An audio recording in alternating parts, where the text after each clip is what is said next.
For thousands of years, humans have gazed up at the moon with wonder, tracing its craters and ridges, mythologizing its mysteries, and using it to measure the passing of time. Yet, one part of the moon has remained completely out of view, an entire side hidden from us by the very nature of its orbit. This is the far side of the moon, often called the dark side, though the term is misleading. In truth, this side of the moon sees just as much sunlight as the side facing Earth. So why have we been unable to see it for so long? And more importantly, what does it hold? The reason the far side of the moon is hidden lies in a phenomenon called tidal locking. This means the moon rotates on its axis at the same rate that it orbits Earth. So, as the moon completes one orbit around Earth every 27.3 days, it also completes one rotation, locking one hemisphere always facing our planet. This results in a fascinating situation where, no matter how much we study the moon, one half remains perpetually obscured from view. But that hasn't stopped humanity from trying to uncover the secrets of the moon's far side. Back in 1959, the Soviet Union launched the Luna 3 spacecraft, which captured the first ever images of the far side. These were the first real glimpses into a part of the moon that had remained completely untouched by human eyes. The images stunned the scientific community. The far side was not the smooth, flat plains of volcanic rock known as Maria. Instead, it was an incredibly rugged and ancient landscape, pockmarked by colossal craters. It seemed as though this hidden side of the moon had been neglected by volcanic activity, preserving a geological history that was far older than the Earth-facing side. These images raised many questions. Why did the far side have such a different surface than the side we are familiar with? Was it the result of different geological processes? What did these ancient, enormous craters tell us about the moon's violent history and, by extension, the history of our entire solar system? Decades passed before humanity would make another giant leap in understanding the far side. In 2019, China's Chang'e 4 mission made history as the first spacecraft to land a rover on the far side of the moon.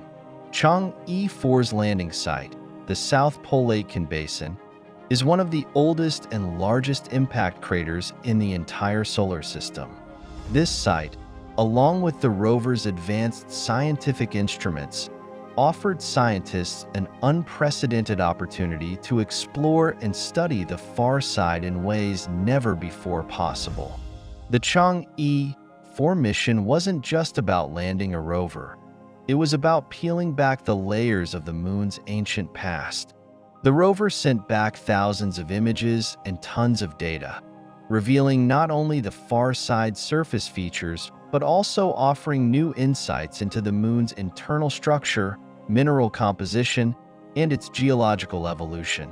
This mission provided an unexpected treasure trove of information that could help us better understand the origins of the moon, Earth, and the solar system itself. One of the rover's most significant findings was that the rocks and minerals on the far side contained clues to the moon's ancient geological history. Unlike the smooth basaltic Maria found on the near side, the far side's crust is far thicker, and it appears to have been shaped by different geological forces. These differences may hold the key to understanding how the moon formed, how it evolved, and how it became the satellite we know today. The differences in the composition of the rocks between the near and far sides suggest that the far side could have experienced much more intense impacts in its distant past. The thick crust we've discovered could have shielded this side from volcanic processes, which left it looking much older and more scarred. We also found evidence of significant mineral deposits that tell us about the processes that have shaped the moon for billions of years.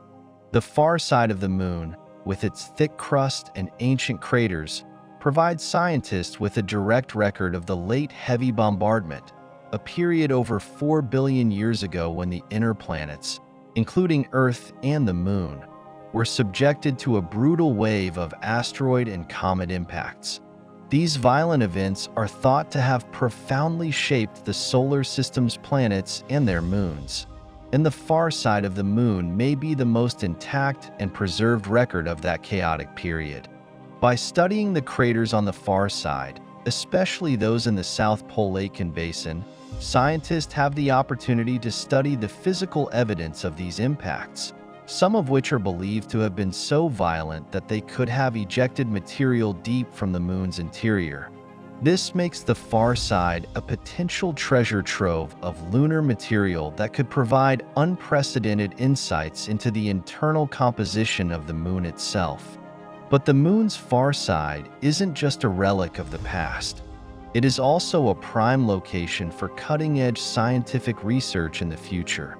One of the most exciting possibilities is using the far side as a location for radio telescopes.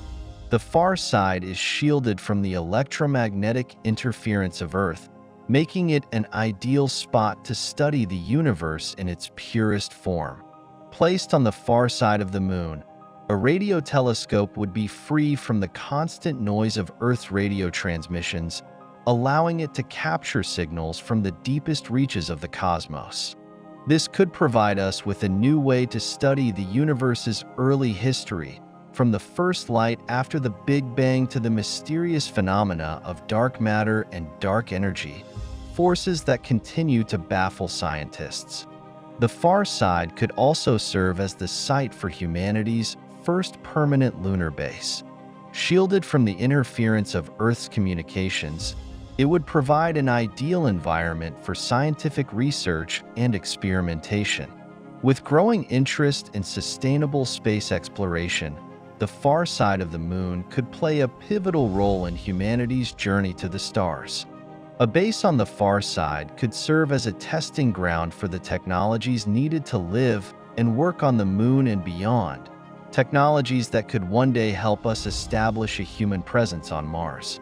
In addition to scientific research, the far side's pristine, unspoiled environment could become an ideal location for mining operations, extracting resources like water ice and helium-3, which are vital for future lunar settlements and could even power fusion energy back on Earth. Imagine astronauts living and working in lunar habitats, conducting groundbreaking experiments that unlock the mysteries of the solar system, mining resources that could fuel our future, and preparing for the next great step in space exploration, human missions to Mars and beyond. The far side of the Moon offers humanity a unique and powerful platform to push the boundaries of science, technology, and exploration. The Moon has always been our closest neighbor in the vast expanse of space. But with the far side now opening up to exploration, we're standing on the threshold of a new era. An era where the Moon becomes not just a symbol of our past, but a stepping stone to humanity's future in the stars. The far side of the Moon holds the key to unlocking the past, the present, and the future. As we continue to explore its mysteries, we are not just expanding our knowledge of the Moon. We are opening the door to the cosmos itself. The journey has just begun.